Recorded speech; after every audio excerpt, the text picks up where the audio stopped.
BRS ను వీడి ఈ మధ్య కాంగ్రెస్ లో చేరిన కడియం శ్రీహరి సంచలన వ్యాఖ్యలు చేశారు. ఆరూరి రమేష్ ని క్లాస్ 1 కాంట్రాక్టర్ ని చేసింది తానేనని అన్నారు. నీటిపారుదల శాఖ మంత్రిగా ఉన్నప్పుడు రమేష్ కి కాంట్రాక్టర్ గా అవకాశం ఇచ్చారన్నారు.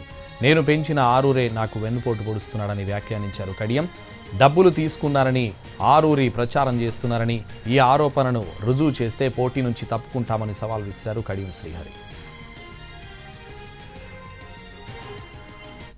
రమేష్ను గుర్తుపెట్టుకో, ఈరోజు నేను చెప్పవలసి వస్తుంది కాబట్టి, రివీల్ చేయవలసి వస్తుంది కాబట్టి చేస్తున్నా.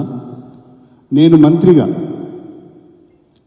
మా ఇంటికి అప్పటి చీఫ్ ఇంజనీర్ను ఇరిగేషన్ రమేష్ను ఇద్దరిని కూడా బ్రేక్ఫాస్ట్కి పిలిచి ముగ్గురం కూడా కూర్చొని, రమేష్ నా తమ్ముడు, మీరేం చేస్తారో నాకు తెలియదు, మా దళితుడు కూడా క్లాస్ 1 కాంట్రాక్టర్ కావాలి, దానికి ఎట్లా మీరు సహకరిస్తారో చెప్పండి అంటే, జైత్యాల ఎస్ఆర్ఎస్పి వర్క్స్